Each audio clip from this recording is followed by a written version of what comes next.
Good afternoon and welcome to Session 4, Scientific Challenges and Considerations During Formulation Development. This session will have 3 presentations, followed by a question and answer session. Our first presenter is Nitin Bhattad. Nitin Bhattad is the Global Head of Regulatory Science for Viatris Incorporated. Our second presentation will be provided by Dr. Babita Mallick, who is a team lead for analytical development in Sandoz Incorporated. The final presentation will be given by Dr. Xinrin Li. Dr. Li is a primary assessor for in vivo and in vitro bioequivalence for the Division of Bioequivalence 2 in the Office of Bioequivalence within the Office of Generic Drugs. Dr. Li has experience in evaluation of complex drug assessments across different dosage forms, as well as regulatory assessments for ANDA submissions. The question and answer section will include 1 moderator and 5 panelists. Dr. Pamela Garner Dorsey will serve as the moderator. Dr. Dorsey is an assessor within the Division of Bioequivalence 3 in the Office of Bioequivalence inside the Office of Generic Drugs. Dr. Dorsey performs assessments for various dosage forms, as well as secondary assessments for control correspondences. The panelists for the question and answer section include presenters Nitin Bhattad, Dr. Babita Mallick, as well as Melissa Mannion, Dr. Hiren Patel, and Dr. Wang. Melissa Mannion is a regulatory counsel within the Division of Policy Development in the Office of Generic Drug Policy. Currently, Melissa works to develop and implement new and improved policies, guidances, regulations, and other policy documents. She serves as a policy subject matter expert on many complex issues regarding generics, including bioequivalence requirements, pre-Hatch-Waxman ANDAs, inactive ingredient sameness, disclosure concerns, and importation. Dr. Hiren Patel is a bioequivalence assessor within the Division of Bioequivalence 2 in the Office of Bioequivalence inside the Office of Generic Drugs. He is the lead for topical and transdermal drug products and the advanced techniques for demonstrating bioequivalence of such complex products. He also served as a consultant in the research initiatives, which are collaborative efforts of FDA and global research institutions pertaining to the topical and transdermal drug products funded through the FDA. Dr. Wang is a team lead for complex drug substances and formulation team in the Division of Therapeutic Performance, Office of Research Standards. Dr. Wang currently works with developing product-specific guidances, addressing control correspondences, pre-ANDA meeting requests, citizens petitions, and internal consults in the areas of complex drug substances and complex formulations. Thank you for your attention, and we hope you enjoy the session. Hello all. This webinar provides an industry perspective of scientific challenges pertaining to establishing Q1 Q2 sameness. This presentation reflects my views and should not be construed to represent the views of Viatris Inc. or its subsidiaries. As we all know, Q1 Q2 sameness does apply to a variety of dosage forms, but this presentation focuses on scientific challenges related to establishment of Q1 Q2 sameness as illustrated by parenteral specific concerns. Provisions codified in 21 CFR specify that with certain permitted exceptions, FDA will consider an inactive ingredient in or the composition of a generic parenteral product to be unsafe unless it contains the same inactive ingredients as the RLD, which is Q1, the qualitative sameness, and in the same concentration as the RLD, which is Q2, the quantitative sameness. These provisions in 21 CFR form the statutory basis of Q1 Q2 sameness against the RLD, a must-have for generic parenteral products.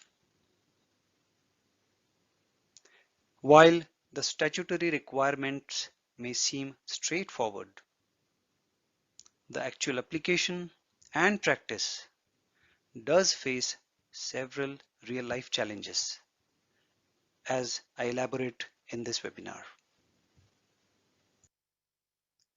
The presentation today will focus on challenges that industry experiences in applying the regulatory basis for Q1 Q2 sameness, summarized generally in the following buckets. 1. Inconsistent or insufficient composition information in RLD package inserts. 2. Divergent opinions on Q1 Q2 sameness during control correspondence review versus review of ANDA. 3. Disjointed control correspondence review process. And lastly, policy limitations. Let's get started with bucket number 1.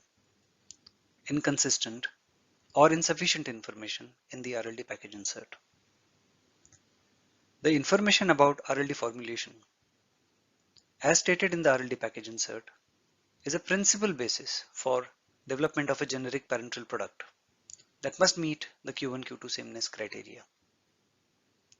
As codified in 21 CFR 201, the label for a parenteral product needs to disclose quantity or proportion of all inactive ingredients with the exception of pH adjuster or isotonicity agent, which at minimum need to be qualitatively disclosed.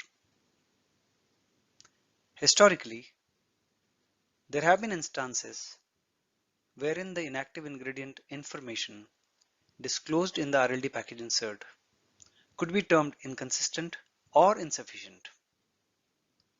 For example, qualitative mismatch was noted in inactive ingredient as stated in description section versus the data element section of the RLD label. It was ingredient A listed in one section versus ingredient B in the other section for the same functional rule. In certain cases, insufficient or inconsistent information disclosure has been noted in RLD package inserts about the chemical or technical grade of an inactive ingredient. For example, non-disclosure of hydrate form of an excipient that exists in multiple hydration states, or non-disclosure of copolymer ratio in one RLD pack insert but full disclosure in other RLD pack insert, typically for PLGA copolymers, where ratio sameness is a critical Q1 Q2 attribute. In a certain other case, an undisclosed excipient, seemingly hidden excipient within other excipient, was not listed in RLD pack insert for several years. In another example, a certain ingredient that functioned as an entrapment agent, typically in a complex dispersion product, was not disclosed in the US RLD pack insert. But the control correspondence process suggested Q1 compliance for said ingredient and Q2 evaluation during review basis RLD data. Said entrapment agent was indispensable to the formulation from a technology standpoint and was clearly disclosed in the pack insert of the same brand RLD as approved by other health authorities, but was not mentioned in the US RLD pack insert. In a certain other case, all excipients in the RLD pack insert were listed only qualitatively for almost a year before it got suitably updated. We understand that the spirit and mandate of 21 CFR 201 requires the agency to ensure compositional disclosure in RLD pack inserts sufficiently, consistently, and accurately so that the mandate of Q1 Q2 sameness can be complied without any difficulties. Inconsistent or insufficient information in the RLD pack inserts, which is the primary source of composition information for generic product design, certainly creates scientific challenges for generic parenteral development. Let's move to bucket number 2, divergent opinions on Q1 Q2 sameness during control correspondence review versus review of ANDA. The control correspondence process for evaluation of Q1 Q2 sameness, amongst many other things, is a beautiful element of the US FDA review process. It does facilitate development of generic products. Controlled correspondence response from the agency for Q1 Q2 sameness provides critical assurance to a generic ANDA applicant that his product would meet Q1 Q2 sameness criteria. Relying on Q1 Q2 sameness confirmation through agency response, significant time and resources are spent in generation of CMC and BE data for submission of an approval-worthy ANDA. Historically, in certain cases, compositions that were previously cleared as Q1 Q2 same were later questioned or rejected during the ANDA acceptance or review. For example, RTR was issued for a complex injectable ANDA product submitted with composition previously cleared as Q1 Q2 same in control correspondence response. The brand RLD composition remained unaltered. During post-RTR discussions, agency did not disclose reasons for rejection, attributing it to review discrepancy in earlier controlled correspondence review. This eventually resulted in reformulation, resubmission of control correspondences, and delayed the NDA submission. In another case of an under review ANDA, after several years of ANDA review, having responded several rounds of review comments, Q1 Q2 sameness was questioned for a composition previously cleared as Q1 Q2 same. There was no change in the RLD brand composition over the years of ANDA review. In post-CRL meetings, agency did not clearly explain the reason for Q1 Q2 non-compliance.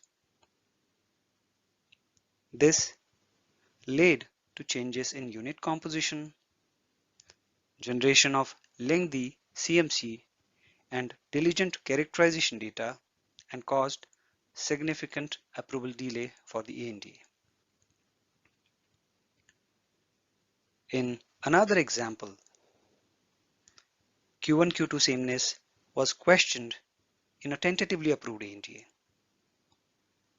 This, as we discovered later, was due to RLD pack insert revision, listing apparently a hidden excipient within excipient that was not disclosed in the pack insert for almost a decade. This again resulted in reformulation, generation of CMC and stability data to attain final approval. In some recent cases, several months after confirming Q1 Q2 sameness through control correspondence response, revised control correspondence response has been conveyed stating Q1 Q2 sameness to be unacceptable, citing review discrepancy in earlier responses. To reiterate, generic applicants trust the control correspondence response in making important business decisions for ANDAs. Years are spent in development based upon reliance on the agency's confirmation for Q1 Q2 sameness. Given that composition is the most fundamental element of the ANDA, a divergent opinion during development or ANDA review, nullifying Q1 Q2 sameness previously confirmed in controlled correspondence response can make every composition dependent aspect of the ANDA, submission batches, CMC data, biostudy, characterization data, practically redundant and can send the ANDA back several years at the beginning of development. Such events derail the ANDA programs, but in the end, the patients suffer as it delays their access to a generic alternative. A focus towards reliable control correspondence review process and real-time updates from the agency in the event inadvertent review discrepancies are noted could prevent some Q1 Q2 sameness related delays for generic parenteral programs. Here comes bucket number 3, disjointed control correspondence review process. As per 21 CFR 201, pH adjusters at minimum need to be disclosed qualitatively in the RLD pack insert. In a certain historical example, Q1 Q2 sameness control correspondence listing pH adjuster got denied for several years as the RLD pack insert did not disclose use of pH adjuster, not even qualitatively. Same RLD's brand composition in other health authorities and some patents explicitly listed use of a certain pH adjuster. Supportive information gathered from labeling of other health authorities or patents submitted through supplemental control correspondence could not timely influence the agency's decision, leading to delay in Q1 Q2 sameness assessment. After several years of back and forth communications, the agency eventually confirmed that the first composition that was originally submitted years ago was in fact acceptable from a Q1 Q2 standpoint. In the process, several years were lost and the generic program was already delayed. I wish the RLD pack insert had accurate information, or the control correspondence review process was considerate towards supplemental information presented. While I quote this example, which is related to pH adjusters, and it is important to share such feedback, we do appreciate agency's publication of pH adjuster waiver guidance recently that does provide much needed clarity about handling Q1 Q2 waivers around pH adjusters. However, there needs to be further refinement in addressing residual concerns related to pH adjusters and other categories of inactive ingredients. And here goes the last one, policy limitations. As we all know, after abandoning historical practices in 2015, agency does not offer a specific response to Q1 Q2 sameness control correspondences as to which ingredient or quantity presents a sameness concern. This policy limitation, compounded at times by inadvertent disclosure gaps in the RLD label, do create a larger challenge in meeting Q1 Q2 sameness. With the recent publication of pH adjuster waiver guidance, the agency has certainly moved in a positive direction. However, residual concerns related to Q1 Q2 sameness remain and may require fixes in the policy framework or changes in agency's procedural environment. Based upon publicly available information, we do note that a recent bill, HR 7032, has been introduced in the House. This bill is aimed at addressing existing policy limitations which restrict FDA's communication for Q1 Q2 sameness assessment with generic applicants. Said bill, titled Increasing Transparency in Generic Drug Applications Act, aims to empower FDA to inform ANDA applicants of critical information about the identity of ingredients that present Q1 Q2 concern and direction of any identified quantitative deviation in the course of control correspondence review. Said bill, as proposed, also requires FDA to issue guidance on the criteria it uses to assess Q1 Q2 sameness and provide an opportunity for notice and comment prior to implementing any future policy changes. Progressive ideas such as HR 7032 bill, and for that matter any other such policy or procedural improvements that the agency may implement towards addressing residual Q1 Q2 concerns are welcome and encouraging. The adoption of progressive policies and improved guidelines that set clear review criteria and promote enhanced and transparent communication between agency and applicants regarding Q1 Q2 sameness will most certainly reduce unnecessary delays. Here is the summary for today's webinar. RLD package inserts having inconsistent or insufficient composition disclosures and review discrepancies in agency's controlled correspondence process conveyed later during development or ANDA review present major scientific challenges in establishing Q1 Q2 sameness.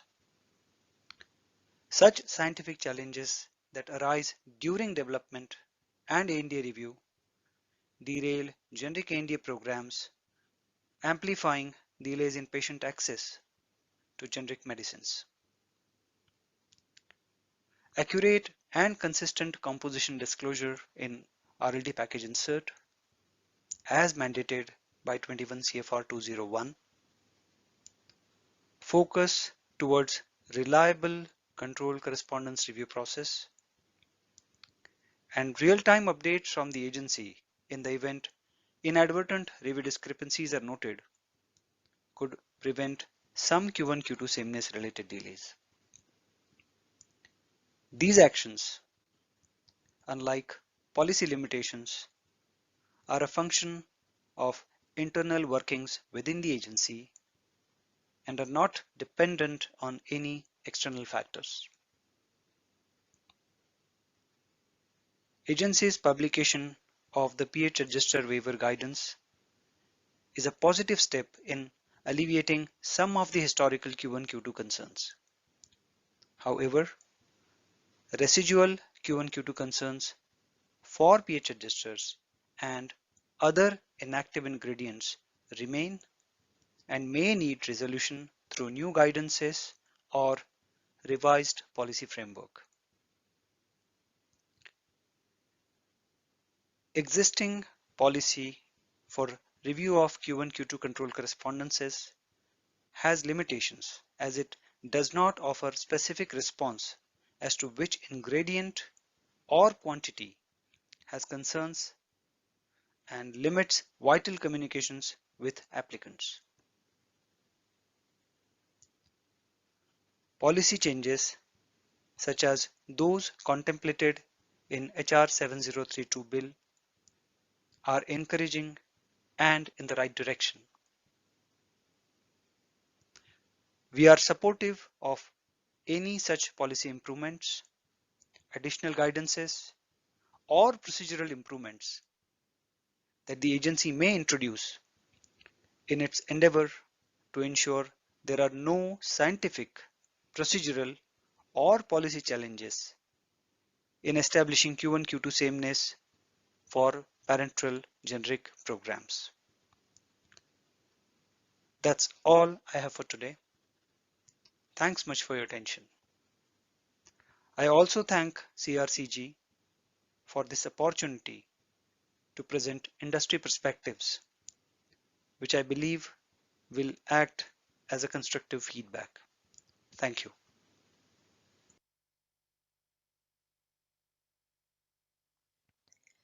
Hello everybody, I'm Babita Mallick from Sandoz.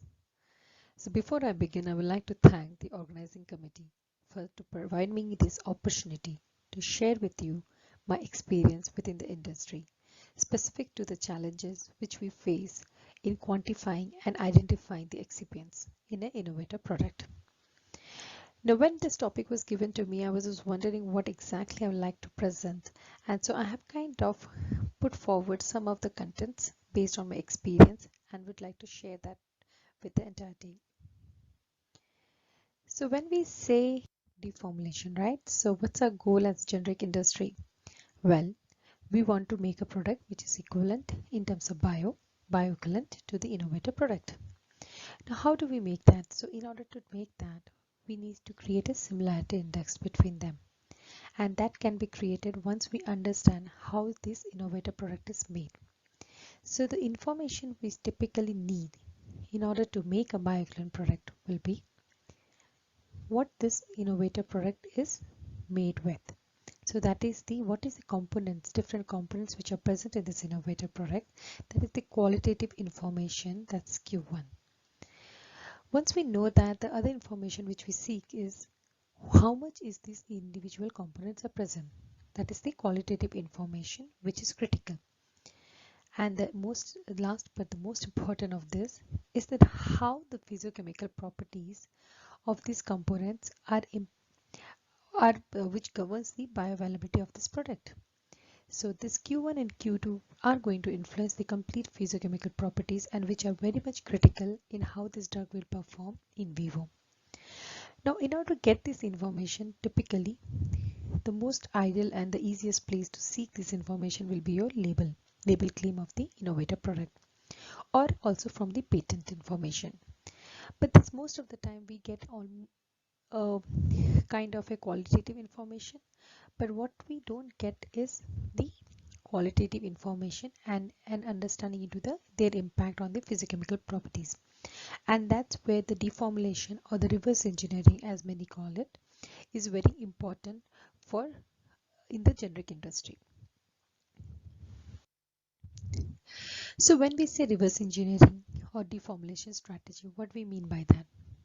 As I mentioned, that there are two information which we seek, that's the qualitative and the quantitative information.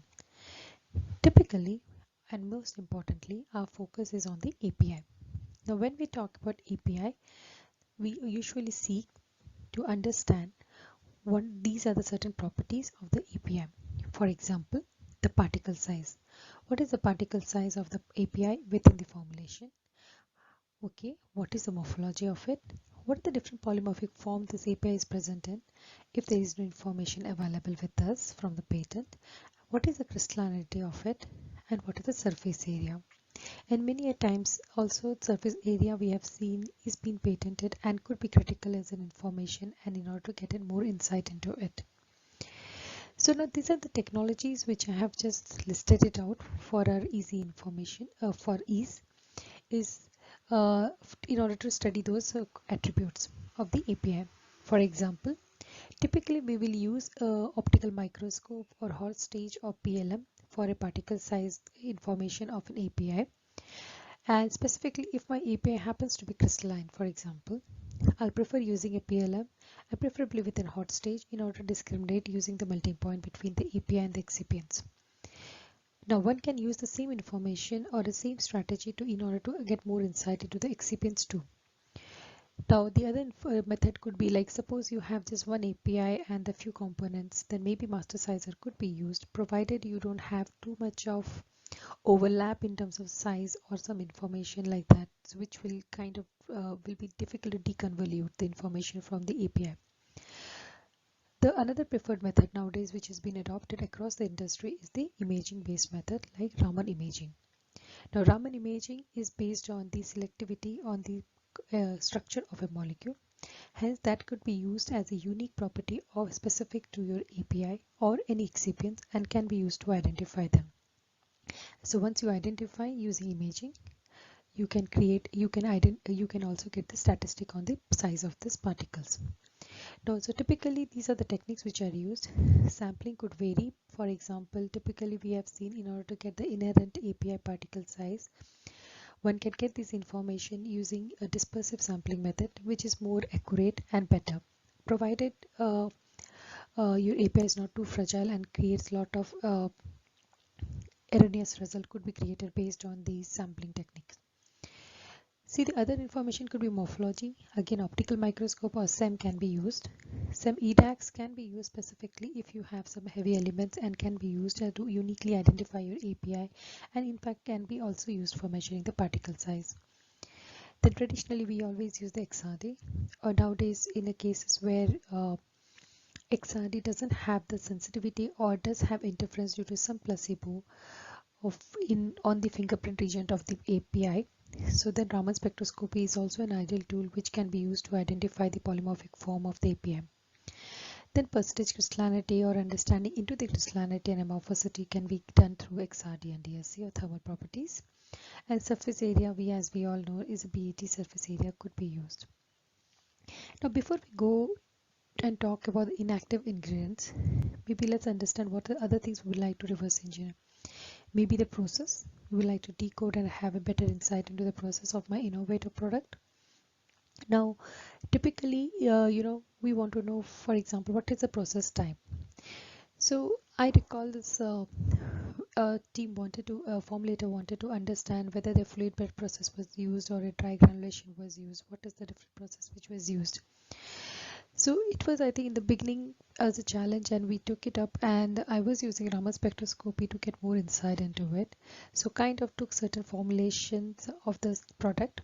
A test formulation was given to me for direct compressions as well as for different granulation steps and fluid bed granulation, and try to understand, can you get an understanding and kind of create a set of understanding or library or kind of a working instruction for you to get more insight, like can you decode this differentiate using this technique between the different processes being used. So that was one activity which helped to a certain extent, if not for the complete wet granulation, but at least to differentiate between a dry granulation and wet granulation, and also in fact into the fluid bed, and also more importantly an insight into the component distribution between intragranular, extragranular, and which excipients are used where, so those kind of insights one can get from these kind of techniques.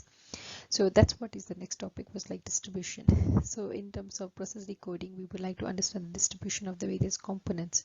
So this typically an imaging based technique could be a spectroscopy based like Raman imaging, or it could be an SCM EDAX based technology could be used. Then the other question was like about the coating and layer thickness. I'll be talking about a little bit about these examples and show them in the subsequent slides. So again, this information one can traditionally get it through Raman imaging and SCM EDAX. We can get more insight into the different layers which are present, what is the thickness of that, and what are the components which are present in these layers. And the other one, a non-destructive technique could be using the terahertz spectroscopy. Now, this is something which is creating more prominence within the industry, and it's maybe in future we can have this as a terahertz spectroscopy could be used as a major tool in the plans for the understanding, getting more insight into the coating thickness and controls. The other important thing which we like to typically reverse engineer will be your packaging information. So again, compositional and layer decoding can be easily done by using spectroscopy based method like IR spectroscopy imaging and Raman imaging as well as semi-tags. So these are the traditionally some of the places where I have tried to reverse engineer using these techniques. But today the topic which we would like to talk about a little bit in detail will be on the excipients.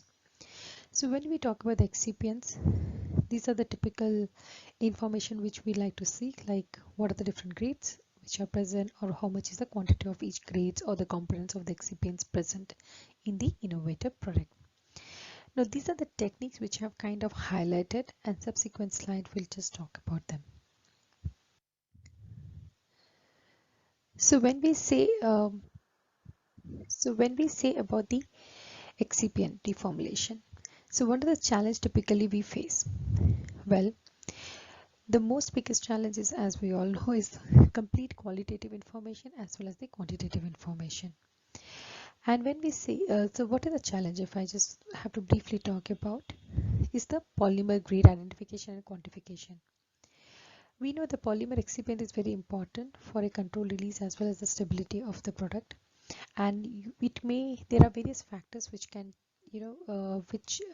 between a grade, it is the degree of polymerization, molecular weight, viscosity, and everything changes. And how do we get the selectivity or for different these grades of the polymer is little bit challenge, and which technique is suitable for getting this differentiation between the grades is important, and identification of this technique is important, and then further to that is the quantification. So now we know that in difference of gate, the molecular weight is important because the physiochemical properties of the polymer such as crystallinity, rate of degradation, glass transition temperature, viscosity, all will be impacted by this. And similarly the crystallinity, right, it will impact the solubility and other factors of the product. So now the other factors which is important is the copolymer quantification its ratio. Typically we have seen that it is very difficult to identify the ratio between the polymer and the copolymer, and given the percentage present is been the biggest challenge for us. Then absolute quantification of certain excipients, because we don't have a direct fingerprint of these moieties, and hence we do an indirect approach, and how do we absolutely quantify them. The other challenge which we have seen across is the process impact on polymer. We very well know that for example, for a HPMC polymer, right, we know very well that it could be easily impacted by the extrusion process. So it's a concentration, the temperature which it is exposed, the whole the viscosity of this, and how they the impact of that on the release will be completely different. So how do we understand once these processes are the product, our innovator product has undergone certain process, what are the fingerprints which we can understand, and how do we identify those polymers much more accurately? So true identification of such polymers due to which are impacted by the process is a big challenge in the industry. Then the surfactant identification and quantification. So this has been a one of the biggest challenge. I recall for one of the particulate suspension, we wanted to understand and quantify that there were two surfactants which were present and very critical, the ratio between the two. and try to understand and quantify them by using GPC technique. So the other one will be the challenge in the method due to ineffective extraction of these components. So these are the few challenges which all of us must have come across, and we have tried to resolve them by using not just single technique, but a combination or of orthogonal techniques can help you sometimes to get better insight into this. So this is what I was talking about, the strategy which can be adopted or could be laid out for an excipient deformulation. So when we say a grade type, right, so we talk about traditionally these are the techniques which could be used, a chromatography based method like HPLC methods, or GPC or the size exclusion chromatography could be used, or it could be a spectroscopy based method or NMR, and obviously the thermal based techniques are there. Then the other quantification methods could be your separation techniques. Typically, a separation technique is most traditionally been used where it could be either a differential solubility based technique, size exclusion chromatography being used, or gel filtration being used, or simple ICP, MS or OES being used. And the other quantification technique which I will have most majorly dealt with is on the spectroscopy based techniques. Here at the bottom, I have kind of listed out the polymers, and what are the typical techniques being used. For example, for PPHPMC, it will be GPC with special detectors, and it could be an organic molecule such as mannitol or lactose. In that case, an usual a simple LC and GC could be used. As salt or inorganic components, a simple ICP-MS is used, and other excipient special techniques could be specific techniques could be found based on the properties of the excipients. Now, as I mentioned, traditionally we talk about separation based techniques. A differential solubility could be used for any polymer. Now here the differential solubility, we know that, for example, if the crystallinity or the amorphous phases of the polymers are different, and then this could be easily used. But this is a big challenge because sometimes it is difficult to differentiate based on the solubility of these components which are very close by in terms of molecular weight and the viscosity. Then it could be a filtration based on the using a filters of specific pore size or molecular weight cutoff. And then traditional like the HPC or the gel permeation chromatography, or CC, which many of us call it, could be used. That could help us to differentiate between the different molecular weight based polymers. What are the indirect and alternate approach typically traditionally we use? We know that we can analyze the anion. For example, if I'm having a magnesium stearate, I can just go ahead with the quantification of the magnesium using an ICP-MS and then can do the study. Or I can use, for example, for the sodium cross carbmalose, I can be using indirectly quantifying the sodium present and then do it. But what's the big challenge we face in these kind of quantification? Suppose there are two components which are having similar elements, like for example talc and magnesium stearate. Now we know that talc also have a magnesium silicates present in them, and then do a quantification of magnesium will not help us. So an indirect quantification can be done by first quantifying the magnesium and that also of the stearic acid quantification, which could help us to then later on identify how much is the percentage of the magnesium stearate and how much is the talc.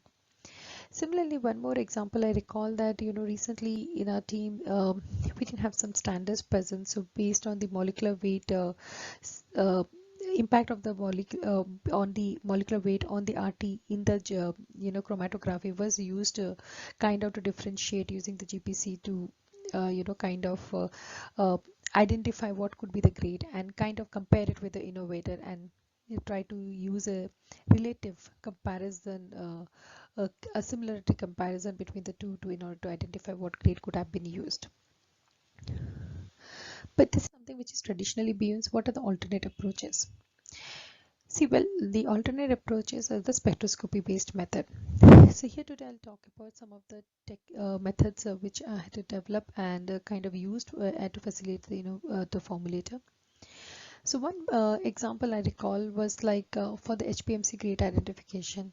So we know that in case of HPMC that the grades they depend upon the varying substitution of the methoxy and the hydroxypropyl groups. Now, these how do we do this? So I took this HPMC different grades which was available with me, and then we created a library of those using an FTIR spectroscopy. So here the FTIR spectroscopy in conjunction with the chemometrics approach was used.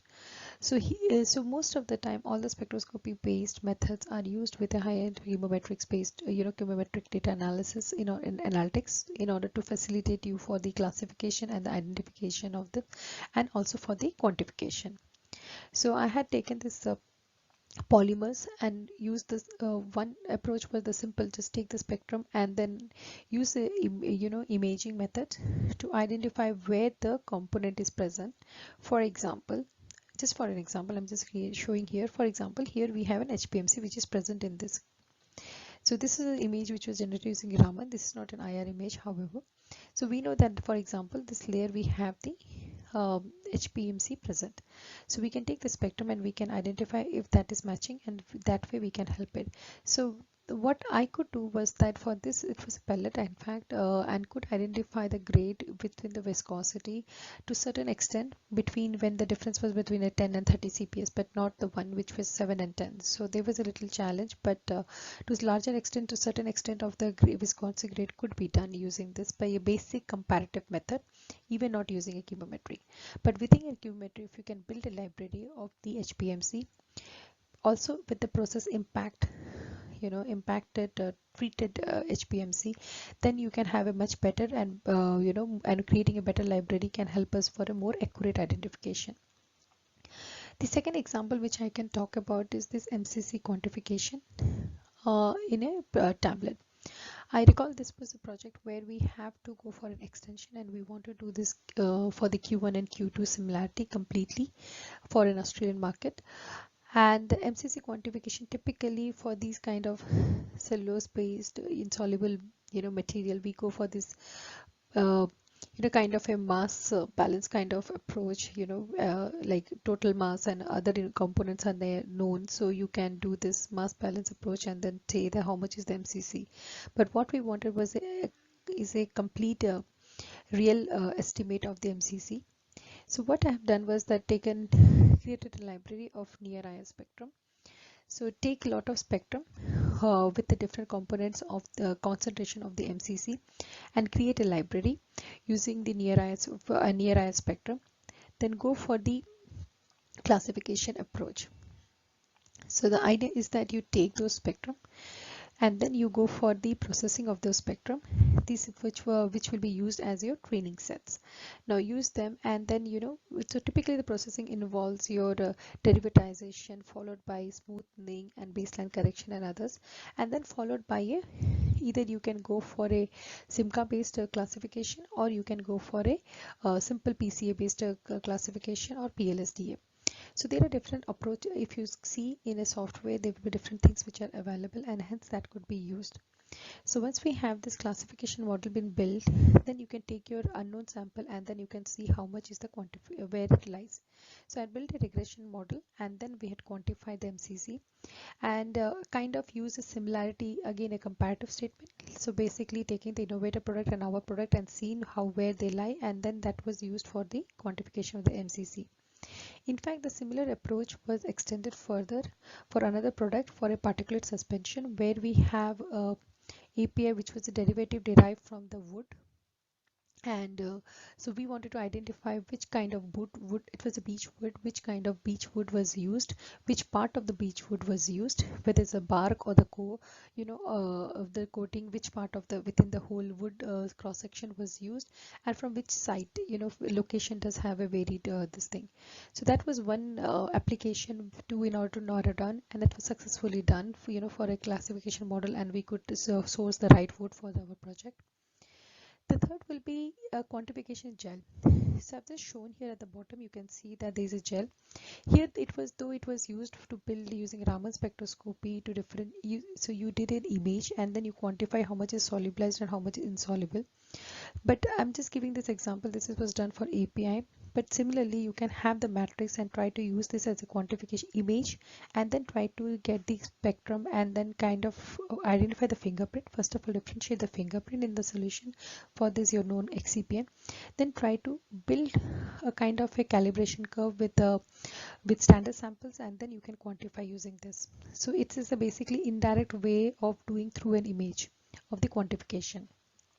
Similarly, for the imaging techniques can be used, like I was saying, that you can have a different layers and you want to know which component is present where, and though it will be just an identification purpose, like which components and which grades is present and distributed across.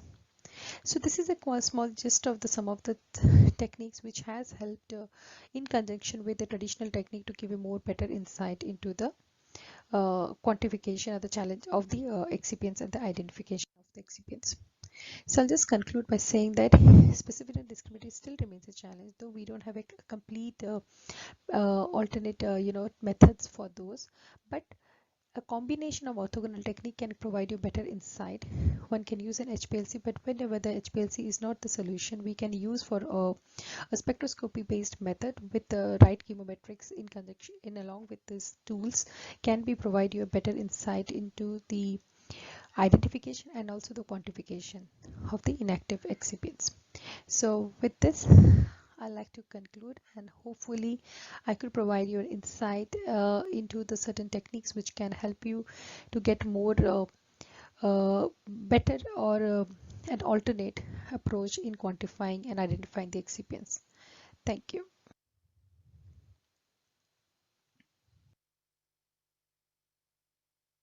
Good afternoon, everyone. My name is Xinrin, a pharmacologist in the Division of Bioequivalence 2, within the Office of Generic Drugs. It is my great pleasure to share with you my knowledge on the implementation of the pH adjuster guidance in Q1, Q2 assessment. Before I go into my presentation, here is my disclaimer. This presentation reflects the views of the author and should not be construed to represent FDA's views or policies. In this presentation, I will briefly introduce the general overview of scientific thinking on the role of pH adjusters. Then we'll learn pH adjuster Q1, Q2 assessment from hypothetical examples, followed by will-deny or may-deny situation, and supportive information for pH adjuster change. A brief regulatory background.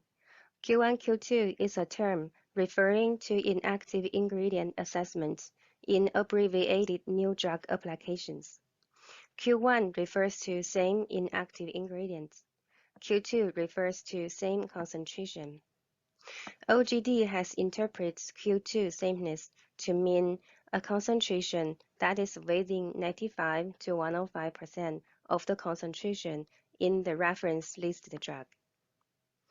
Regulations also permit differences in certain inactive ingredients for drug products intended for parenteral, ophthalmic, or otic use, commonly refers to as exception excipients, if the ANDA contains sufficient information to demonstrate that any differences do not affect the safety or efficacy of the drug product. Please note that pH adjuster is not one of the exception excipients for drug products intended for parenteral, ophthalmic, or otic use. However, a waiver of the inactive ingredient requirements in 314, 94, 893, and 4 for a difference in pH adjuster in a generic drug product intended for parenteral, ophthalmic, or otic use may be appropriate.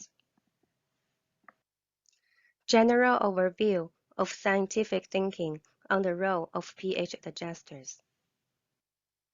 The first scenario is when the pH adjuster acts alone. A pH adjuster is commonly an acid or base, which is used to change the equilibrium concentration of hydronium ions, which is represented by the pH value. So the pH value is routinely used to control the amount of pH adjuster added. For example, when you have a strong acid, hydrochloric acid added, it will dissociate into equal amount of hydrogen ions and chloride ions. So a measure of the hydrogen ion concentration is correlated to the amount of hydrochloric acid added. The drug products express the quantity of pH adjuster used as either fixed amount or quantitative. We usually express as QS, which means the quantity added is as much or as little, which may be none in extreme case, as necessary to achieve a specified pH range for any given batch of drug products. So this specified pH range of the drug product is the primary aim, and the amount of pH adjuster used to achieve the pH of the drug product is adjusted accordingly. The second scenario is when the pH adjuster acts as part of the buffer.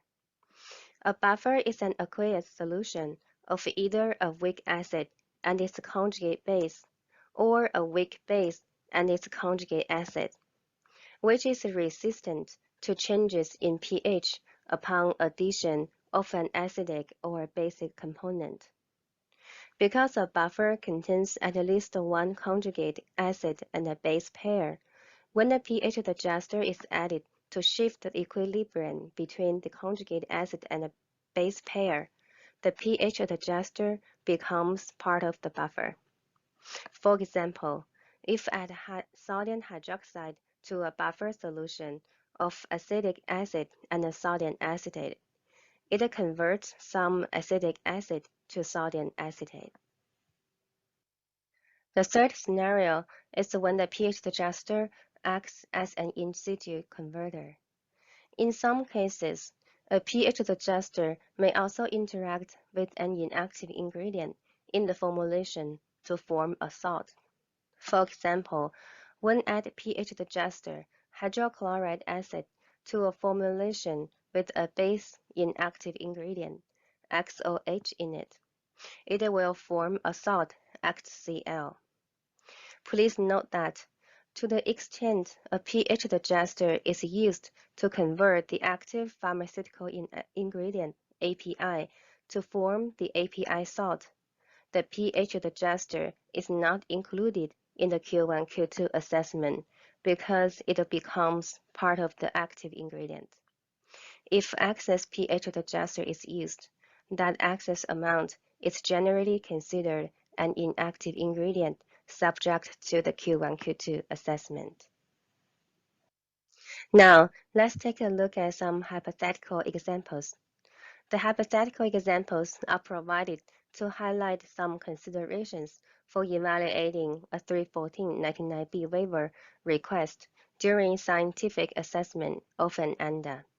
They are intended to illustrate instances when a 314.99b waiver may be granted but should not be construed as grant scenarios. A decision to grant a waiver request is based on scientific evaluation of the specific facts of an individual ANDA, including the supporting documentation and the justification submitted for the specific waiver request. Possible pH adjuster Q1 difference include the omission of a pH adjuster in the test product compared to the RLD product, or the addition of a pH adjuster in the test product compared to the RLD product, or a different pH adjuster is used in the RLD and the test drug product. Possible pH adjuster Q2 differences.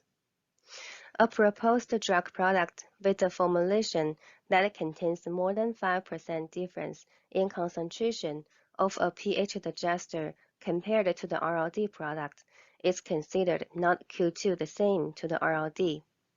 For example, the RLD product used a fixed amount of pH adjuster, but the test product used QS, or both RLD and the test product use the fixed amount of pH adjuster, but the percent difference amount is not within 95 to 105% acceptable range.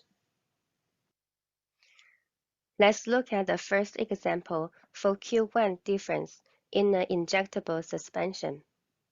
The RLD formulation contains both hydrochloric acid and sodium hydroxide as the pH adjusters. However, the proposed test product only contains sodium hydroxide.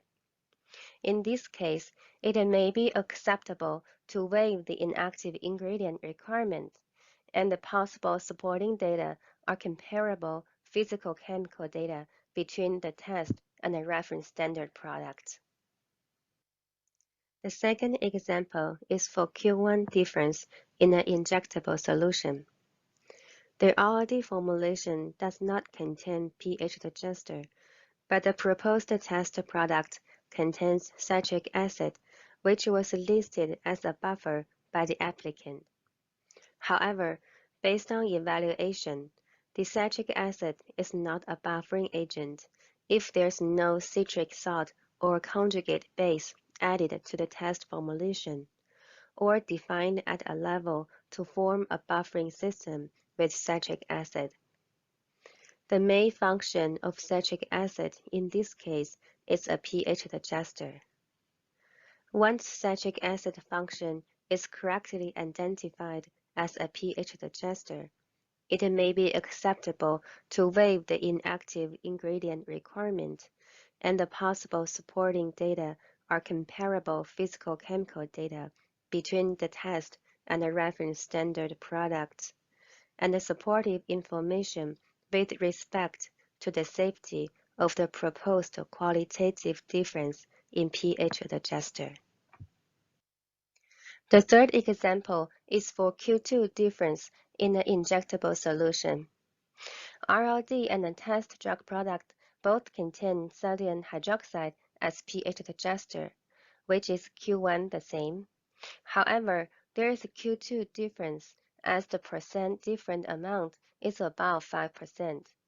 In this case, it may be acceptable to waive the inactive ingredient requirement, and the possible supporting data are comparable physicochemical data between the test and the reference standard products, and the supportive information with respect to the safety of a proposed quantitative difference in pH adjuster. Now, let's look at the will deny and the may deny situations. FDA will deny a waiver request under 314.99b when the difference in pH adjuster is not acceptable for an ANDA. For example, if the difference in pH adjuster causes the final product to contain a different form of the API than the RLD in the final product, or a novel inactive ingredient in the final product that has not been used in an FDA-approved drug product, the safety of which cannot be established without clinical testing. FDA may deny a waiver request if the difference in pH adjuster impacts physical or chemical properties which are critical to the performance of the drug product, or where those property changes raise potential safety concerns. For example, ANDA uses a different pH adjuster compared to RLD, and that difference gives rise to either a new counter-ion species not present in RLD or a different concentration of counter-ion species than the RLD. Additionally, a change in counter-ion concentration or species may impact the physicochemical properties of complex formulations, which may alter performance of the drug product in ways that may not be appropriate for approval in the ANDA. For example, the final pH is different from the pH listed by the RLD. Supportive information for pH adjuster change. Justifications for the difference in pH adjuster may include, but are not limited to, information including reference to the inactive ingredients database that demonstrates the difference does not affect the safety of the proposed drug product. For example, the use of proposed pH adjuster in FDA-approved drug products for the same route of administration. The amount of pH adjuster can be considered safe based on the amount of this pH adjuster in FDA-approved drug products for the same route of administration. And the concentration of newly formed salt or acid and the base species of the buffer does not affect the safety of the proposed drug product. And the physical chemical characterization information between the test and the reference standard products, and the other relevant data or information which can demonstrate the difference in the amount of pH adjuster or the number of identity of pH adjuster or both does not affect bioequivalence. For example, pharmacokinetic data from in vivo B studies for non-solution products, or in vitro release testing data from in vitro B studies. For more information, please refer to the pH adjuster guidance. And this concludes my presentation. With that, I would like to thank my colleagues in the office and the divisions of bioequivalence, especially Dr. Hongling Zhang, Dr. E.J. Park, Dr. Bing Li, Dr. Upal Mashi, Dr. Pam Dorsey, and Dr. Hiren Patel, and my colleagues in the Office of Generic Drug Policy and the Office of Research and Standard. I would also like to thank all who has contributed directly or indirectly to this presentation. Thank you all for listening. If you have any question, we are glad to answer in the panel session. Good afternoon, and thank you to all of our presenters. At this time, I will invite all of our panelists to join the question and answer section for session 4.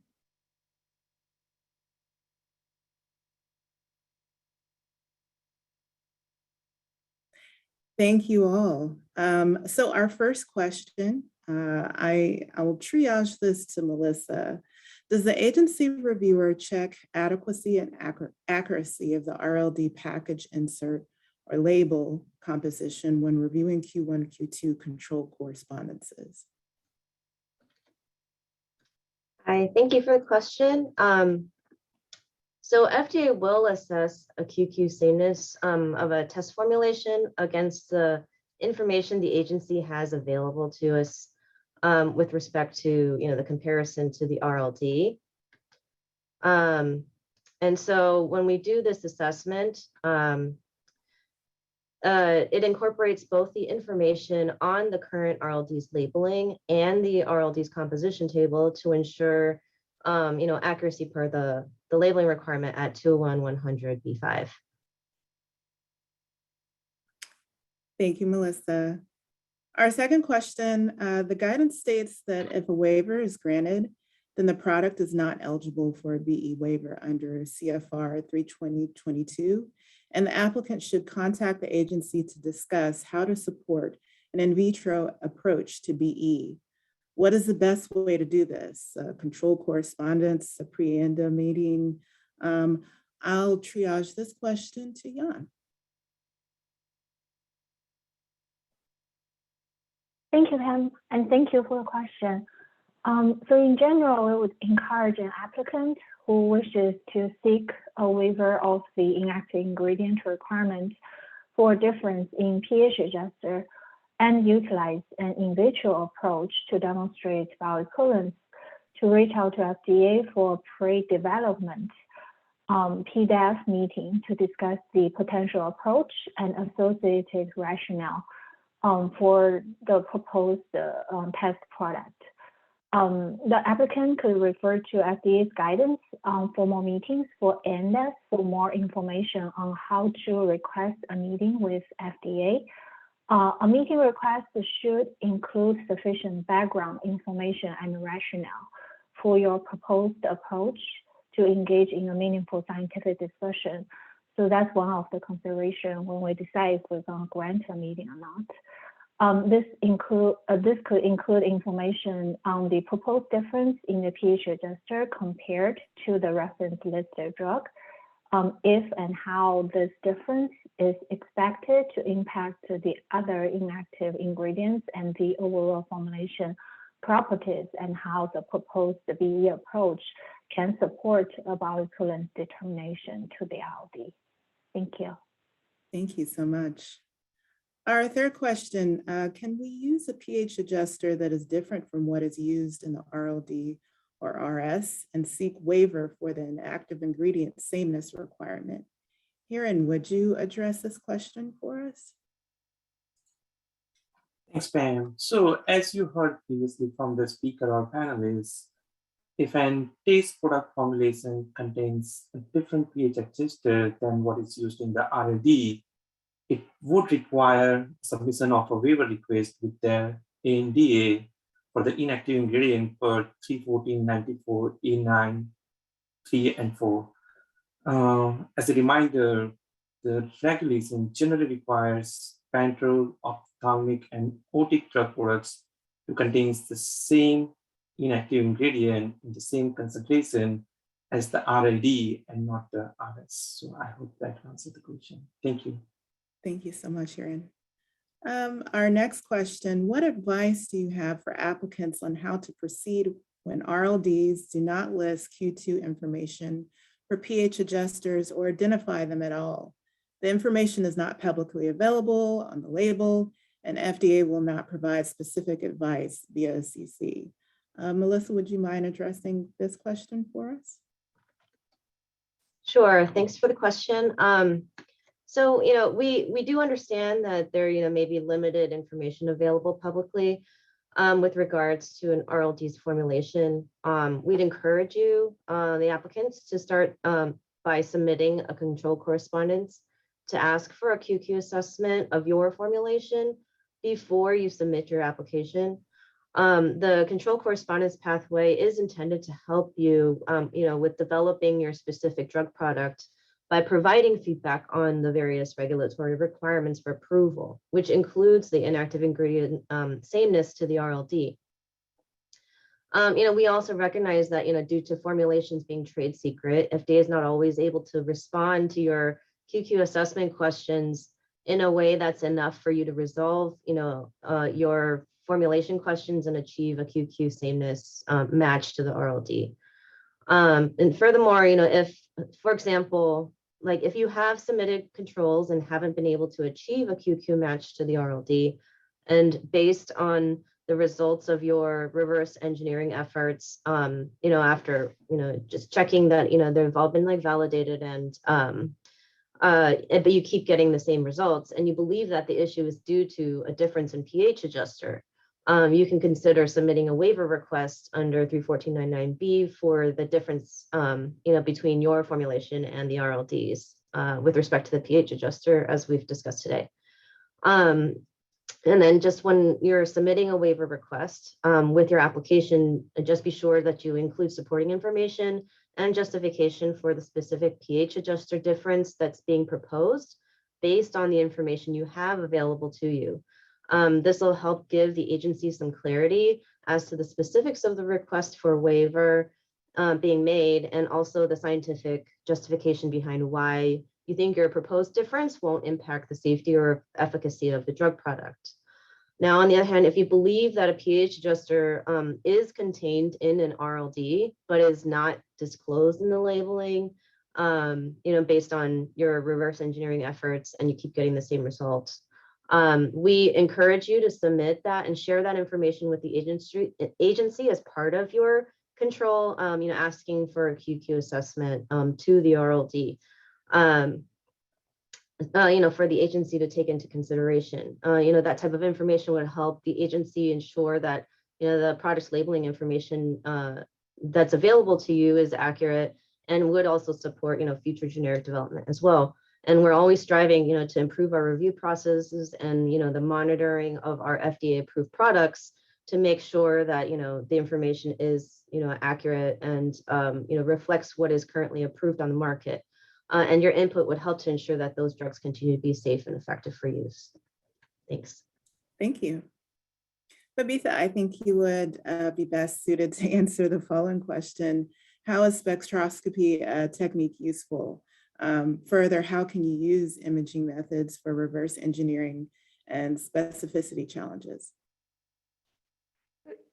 Typically, like when we go for a deformulation, so there could be 3 requirements. So typically, either we go for a direct, as part of a submission, as a requirement for what I've seen for market extension, or it could be because when you seek for some information on the Q2 from the agency through CCs, or it could be just to enable your formulator. So what I've seen is that, being in spectroscopy, so since spectroscopy, is like a non-destructive technique and one can utilize and go for the, for getting more specificity and more structure, it is more specific to the structure of a molecule and gives you more selectivity. So one can use it, and we have used successfully for some of the information on the Q1 and Q2, and especially related to polymer grade. In fact, even for the other API, specific to API also. But the challenge being, sometimes with respect to grades, where the HPLC definitely has a much better RSD as compared to, I think, the spectroscopy technique, and you get a much more method is accurate. But so sometimes I think the extent of a library or the reference which we need to create for these kind of techniques could be a little challenge. So hence, you need to have more and more, data creation to be more data required and library to be created. So that's the challenge which I have come across. But I think it's about being more innovative and creative and figure out how you can extract more information using this and explore them the best. Yeah. Thank you so much. Jan, I think the next question would be best suited answered by you. Do we need to consider how a change in pH adjuster might affect degradation of parenteral, ophthalmic, or otic drug products as part of waiver request? Sure, and thank you for that question. In general, when an applicant requests a waiver for the inactive ingredient requirement for pH adjuster difference in the formulation, the applicant is still required to meet all the statutory and regulatory requirements for approval, including stability studies for the product. And in general, to support formulation development, if there is intended formulation difference, then such as inactive compatibility and product stability would be part of the overall supporting data for formulation development. Thank you.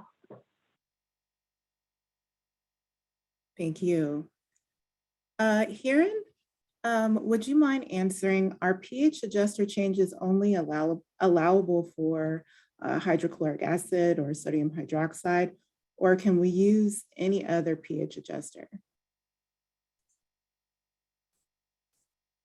Thank you for that question. The recommendation in the pH adjuster guidance apply to inactive ingredient in ANDAs that adjust the pH of a drug product intended for ophthalmic, parenteral, or otic use. As briefly mentioned by Dr. Lee, a Q1 difference in pH adjuster may be acceptable in ANDA under certain circumstances. Keep in mind that pH adjuster changes that would result in a will or may deny scenario, for example, different form of active ingredient than the RAD, or a novel inactive ingredient that has not been used in previously FDA approved drug product, the safety of which cannot be established without clinical testing. Those are the cases more appropriate for review as a new drug application. If an applicant chooses to use a different pH adjuster or amount of pH adjuster than what is in the RAD, the responsibility is on the applicant to provide supporting information and scientific justification for the request that FDA waive the inactive ingredient requirement for the proposed difference in the pH adjuster. Thank you. Thank you so much, Hiren. Melissa, we have a question from the audience. In what situations would FDA accept an RLD package insert that doesn't list pH adjusters or any other excipients, even though the RLD use these hidden excipients in the RLD formulation? Please explain the cases or examples for this particular situation. Sure. So, drug approvals and what ends up in labeling, is all premised upon what are the requirements in the regulations, relevant for today's discussion. That's 21 CFR 201-100. And so to the extent that information meets the requirement there, that I think is a slightly different question than I think what generic industry needs for purposes of meeting Q1, Q2 sameness, unfortunately, right? The 201-100 requirement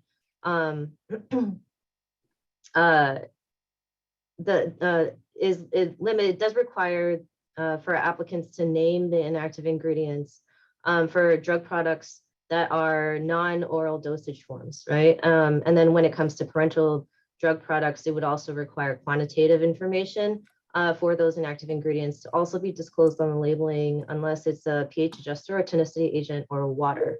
And so to the extent that an applicant meets those requirements, right, that's what would be required for purposes of being able to obtain an adequate labeling review for purposes of approval.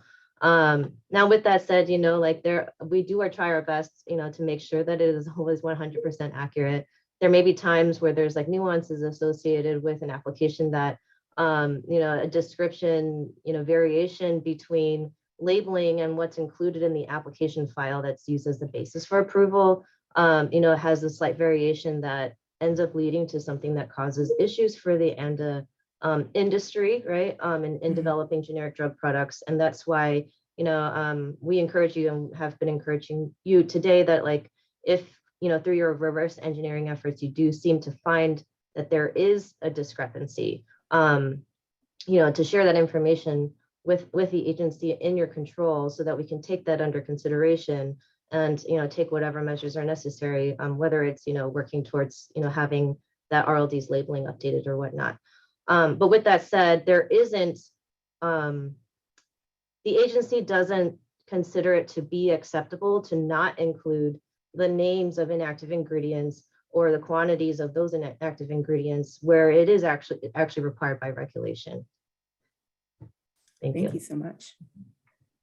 And Nitin, I will address this question to you, and Babita, please feel free to chime in.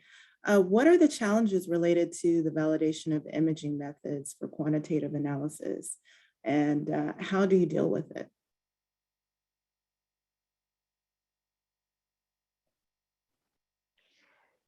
So, I think imaging methods is I've not ever validated such imaging-based methods, but yes, a quantitative spectroscopy-based method can be validated, and there's a USP chapter referring to use for these kind of methods. So maybe one can refer that. I think USP 1120, some chapters are there, so one can refer to that. But typically, we go for any quantification. Typically, you have to use a PCA or you have to use a PLS approach, for the quantification, to a model-based approach to have a better, more accurate picture. So yes, for the not for the imaging, because imaging, I think it does have its own challenges too, and it could be very subjective. But yes, for the other quantitative approach can be used, just like any other spectroscopy methods. Yep. Thank you. And I believe we have time for one more question. Hiren, I'll direct this question at you. What difference in the pH is acceptable between the generic and the RLD? Thank you for the question. So probably I'll start with from the bioequivalence perspective. When we assess this pH data in a parenteral, ophthalmic, or otic formulation, We would like to see the pH are comparable between the taste and reference product using multiple batches, and our colleagues at the Office of Pharmaceutical Quality, they set the specification on the pH. Thank you. Thank you, Hiren. And with that, I think we are at time. Thank you all for your attention. Thank you to all of our presenters, panelists. And after this particular section, we will have a 10-minute break, I believe, and come back for session 5. Thank you all so much.